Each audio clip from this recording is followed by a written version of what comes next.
31 ಜಿಲ್ಲೆಗಳ ರೈತರನ್ನ ಸೇರಿಸಿಕೊಂಡು ಅದು 10,000 ಆಗ್ತದೋ 20,000 ಆಗ್ತದೋ 30,000 ಆಗ್ತದೋ ನಮ್ಗೆ ಗೊತ್ತಿಲ್ಲ.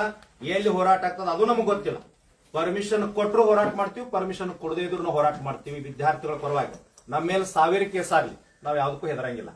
ಯಾಕಂದ್ರೆ ಗುರ್ಲಾಪುರದೊಳಗೆ 31 ಜಿಲ್ಲೆಗಳಿಂದ ಕ್ರಾಂತಿ ಆದ್ರೆ ಮಹಾರಾಷ್ಟ್ರದಿಂದ ಸಹಿತ ಜನ ಬಂದಿತ್ತು. ಯಾಕ? ಅನ್ನದಾತ, ಅಲ್ಲಿ ಪಕ್ಷ ಧರ್ಮ ಜಾತಿ ಯಾವ್ದು ಸಂಬಂಧ ಇಲ್ಲ. ಮೊದಲನೇನಾಗಿ ನಾವು ವಿನಂತಿ ಮಾಡ್ಕೊಳ್ತೀವಿ, ನಾವು ಬಿಜೆಪಿ ಕಾಂಗ್ರೆಸ್ ಜೆಡಿಎಸ್ ಏನೂ ಸಂಬಂಧ ಇಲ್ಲ. ರೈತರಿಗೆ ಅನ್ಯಾಯ ಆದಾಗ ಧ್ವನಿ ಎತ್ತೀವಿ, ಎಲ್ಲಿ ಬಿದ್ದಂತವ್ರಿಗೆ ಅನ್ಯಾಯ ಆದಾಗ ಧ್ವನಿ ಎತ್ತೀವಿ. ಇವತ್ತು ರೈತರ ಮಕ್ಕಳು ವಿದ್ಯಾರ್ಥಿಗಳು ಬೀದಿ ಒಳಗೆ ಕುಂತಾರ. ಅವ್ರು ಅಳೋದನ್ನ ಕಣ್ಣೀರ್ ಹಾಕೋದನ್ನ ಟಿವಿ ಒಳಗ ಯೂಟ್ಯೂಬ್ ಒಳಗ ಫೇಸ್ಬುಕ್ ಒಳಗೆ ನೋಡಿ ನಮ್ಗೆ ನೋವಾದಕ್ಕಾಗಿ ಇವತ್ತು ನೇತೃತ್ವ ತಗೊಳಿಕ್ ಬಂದೀವಿ. 31 ಜಿಲ್ಲೆಗಳ ರೈತ ಸಂಘ ಜೊತೆ ಈಗಾಗಲೇ ನಮ್ಗೆ ಚರ್ಚೆ ಆಗ್ಯದ. ಎಲ್ಲಾ ಕನ್ನಡ ಪರ, ದಲಿತ ಪರ, ಕಾರ್ಮಿಕ, ವಿದ್ಯಾರ್ಥಿಗಳು, ವಕೀಲರು ಎಲ್ಲಾ ಸಂಘಟನೆಗಳ ಜೊತೆ ಮುಕ್ತವಾಗಿ ಚರ್ಚೆ ಮಾಡಿ ಒಂದು ಸಂಘಟನೆ ಮಾಡ್ಕೊಂಡಿದ್ದೀವಿ. ಅದು ಯಾವ ರೀತಿ ರೂಪ ತೊಗೊಳ್ತದ ಗೊತ್ತಿಲ್ಲ. ಸರ್ಕಾರಕ್ಕೆ ನಾನು 3 ಪಾಯಿಂಟ್ ಅನ್ನು ಹೇಳ್ತೀನಿ. 2,86,000 ಹುದ್ದೆಗಳು ಶೀಘ್ರವಾಗಿ ನೇಮಕ ಆಗಬೇಕು. ಕೆಪಿಎಸ್ಸಿ ಅಂತಕ್ಕಂಥದ್ದು ಭ್ರಷ್ಟಾಚಾರ ಕೂಪದ ಮದ್ದಕ್ಕೆ ಅದು ಕೊಡ್ತಾ ಇದ್ದೀರಿ ನೀವು. ಕೆಪಿಎಸ್ಸಿ ಕಳ್ತನ ಮಾಡ್ತಾ ಇದ್ದು, ಅದು ಸರ್ಕಾರದ ಎಂಎಲ್ಎಗಳು ನೀವು ಕಳ್ತನ ಮಾಡ್ತಾ ಇದ್ದೀರು.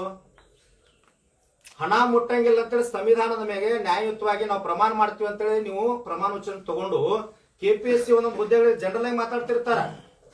ಇಷ್ಟು ಹಣ ಕೊಟ್ರನ ತಹಸೀಲ್ದಾರ, ಹಣ ಕೊಟ್ರನ ಎಸ್ಸಿ, ಹಣ ಕೊಟ್ರನ ಡಿಎಸ್ಪಿ ಅಂತೇಳಿ ಸಾಮಾನ್ಯವಾಗಿ ಬಹಿರಂಗವಾಗಿ ಜನ ಚರ್ಚೆ ಮಾಡೋ ಕಾಲದೊಳಗ ನೀವ್ಯಾಕೆ ಕೆಪಿಎಸ್ಸಿ ಕೊಡ್ತಾ ಇದ್ದೀರಿ?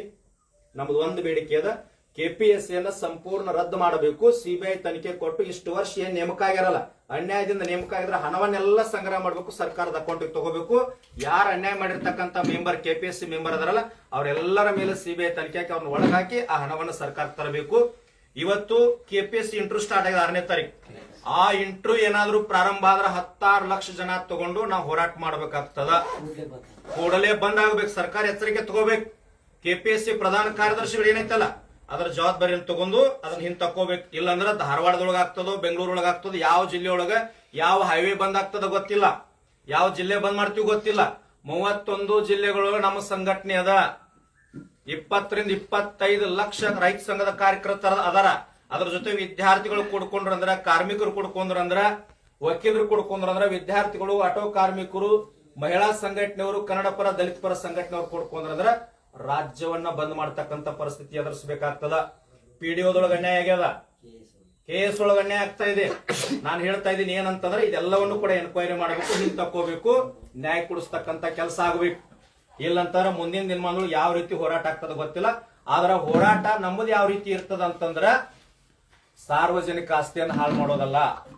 ಗಾಂಧಿ ತತ್ವದಲ್ಲಿ, ಡಾಕ್ಟರ್ ಬಿ ಆರ್ ಅಂಬೇಡ್ಕರ್ ಅವರ ತತ್ವದಲ್ಲಿ, ರೈತ ಸಂಘದ ಪ್ರೊಫೆಸರ್ ನಂಜುಂಡಸ್ವಾಮಿ ಅವರ ತತ್ವದಲ್ಲಿ ಏನ್ ಗುರ್ಲಾಪುರದಾಗ ಹೋರಾಟ ಆಯ್ತಲ್ಲ ಅದೇ ಮಾದರೊಳಗೆ ಹೋರಾಟ ಆಗ್ತದ. ನೀವು ಲಘು ಬಗೆಯನ್ನು ಸ್ಪಂದನೆ ಮಾಡದೇ ಇದ್ರ ಅದ್ ಯಾವ ರೀತಿ ಆಗ್ತದ ಅಂತ ಗೊತ್ತಾಗೋದಿಲ್ಲ. ಅದು ಸರ್ಕಾರಕ್ಕೆ ಎಚ್ಚರಿಕೆಯನ್ನು ಕೊಡ್ತೀನಿ. ನಾವು ಹೋರಾಟದ ದಿನಾಂಕವನ್ನ ಇನ್ನು ಕೆಲವೇ ದಿನಗಳು ಘೋಷಣೆ ಮಾಡ್ತೀವಿ. ಅಷ್ಟರೊಳಗಾಗಿ ಸರ್ಕಾರ ಮಟ್ಟಕ್ಕೂ ನಾನು ಈಗಾಗಲೇ ಎಚ್ಚರಿಕೆಯನ್ನು ಕೊಟ್ಟಿನಿ. 2,86,000 ಹುದ್ದೆಗಳೊಳಗ 1 ಲಕ್ಷ ಆದ್ರೆ ಈ ವರ್ಷ ತುಂಬಿಕೊಡ್ರಿ. ವಿದ್ಯಾರ್ಥಿಗಳ ಭವಿಷ್ಯ ಬಹಳ ಡೋಲಾಯಮಾನವಾಗ್ಯದ. ನಾ ಪಕ್ಷಾತೀತವಾಗಿ, ಜಾತ್ಯತೀತವಾಗಿ ಸರ್ಕಾರಕ್ಕೆ ವಿನಂತಿ ಮಾಡ್ಕೊಳ್ತೀನಿ.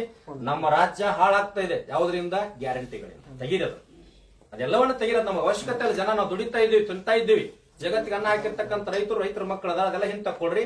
2,84,000 ಹುದ್ದೆಗಳನ್ನ ತುಂಬಿಕೊಂಡ್ರಿ ಅಂತಂದ್ರೆ ನಿಮ್ಮೆಲ್ಲರ ಭಾವಚಿತ್ರ ಎಲ್ಲ ವಿದ್ಯಾರ್ಥಿಗಳ ಮನೆ ಪೂಜೆ ಆಗ್ತದೆ ಅಂತೇಳಿ ಈ ಮೂಲಕ ನಾನು ಎಚ್ಚರಿಕೆಯನ್ನು ಕೊಡ್ತೀನಿ.